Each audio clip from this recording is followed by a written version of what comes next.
এবং নতুন বছরে সবাইকে শুভকামনা। বিশেষ করে আমি আজকে সম্মানিত হয়ে খুবই গর্ব বোধ করছি এবং আমি পিছনের সিটে বসেছিলাম, কিন্তু মনে মনে ভাবছি যে কিছু কথা না বললে পরে আমার এখানে আসা পূরণ হবে না। আমি আপনাদের 2 মিনিট সময় চেয়ে নিচ্ছি। যখন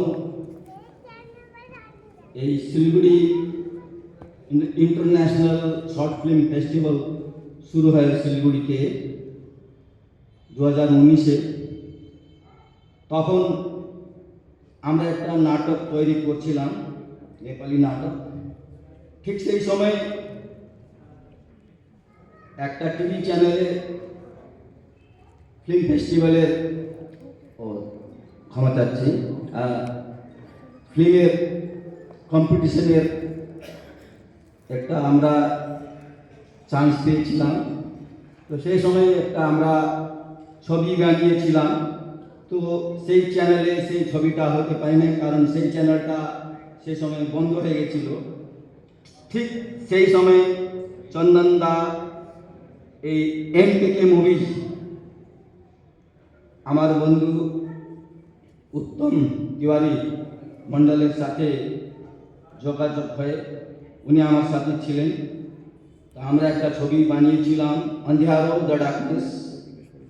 সেই ছবিটা আমরা চন্দনদার এই MKK মুভিজের উদ্যোগে যে ইন্টারন্যাশনাল ফিল্ম ফেস্টিভ্যাল যেটা আরম্ভ হয়েছিল প্রথম, সেই ফেস্টিভ্যালে আমরা ছবি দিয়েছিলাম। সেই ছবিটা আমি ডিরেক্ট করেছিলাম, অভিনয়ও করেছি। আমরা কিন্তু তখন জানতাম না যে আমরা সিলেক্ট হব কি হব না, আমরা প্রাইজ পাবো কি পাবো না, দর্শক পছন্দ করবে কি করবে না। তাও আমরা আমাদের অল টিম নিয়ে, সবাইকে নিয়ে আমরা হলের মধ্যে প্রবেশ করেছি, আমাদেরকে সম্মানও করেছেন। পরে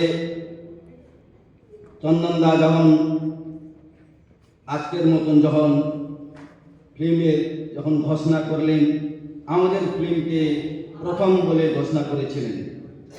সেই প্রথম ফিল্ম ফেস্টিভ্যাল, শর্ট ফিল্ম ফেস্টিভ্যালে আমাদের ছবি দ্য অন্ধিয়ারো দ্য ডার্কনেস, এটা প্রথম পুরস্কার পেয়েছিলেন এই MKK মুভিজের মাধ্যমে। তাই আজকে আমরা অন্ধিয়ারো দ্য ডার্কনেস টিমের পক্ষ থেকে MKK মুভিজ এবং চন্দনদা, বিনোদদাকে আমরা অশেষ ধন্যবাদ জানাবো। এই প্ল্যাটফর্মের মাধ্যমে বেরোনোর পরে আমি আরও অনেক কাজ করতে পেরেছি। অন্ধিয়ারো দ্য ডার্কনেসের পর আমার নিজস্ব ব্যক্তিগত আরেকটা শর্ট ফিল্ম তৈরি করেছিলাম, বাসল দ্য মিস্ট্রি বয়। সেটা পুরস্কার যদিও না পাই, কিন্তু দর্শকের পুরস্কার অনেক পেয়েছি।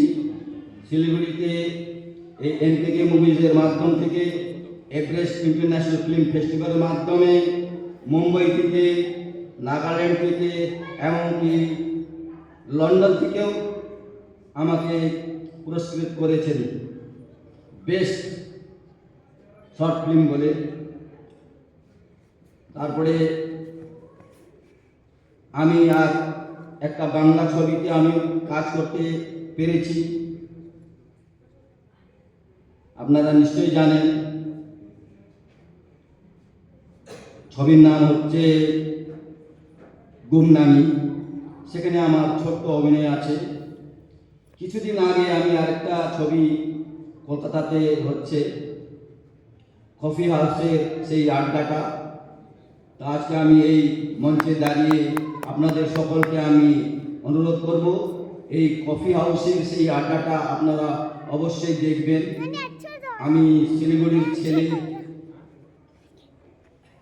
এই কফি হাউসের সেই আড্ডাটা অবশ্যই 2026-এ প্রত্যেক সিনেমা অবশ্যই আসবে, আপনারা দেখবেন।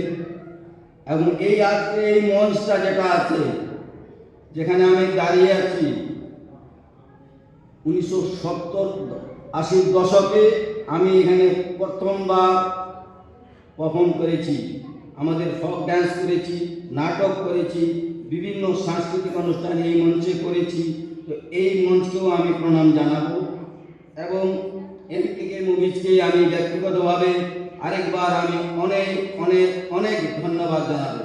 চন্দনদাকেও ধন্যবাদ জানাবো, বিনোদদাকেও ধন্যবাদ, আর আপনাদেরকে তো আরও অশেষ অশেষ ধন্যবাদ। শুভরাত্রি।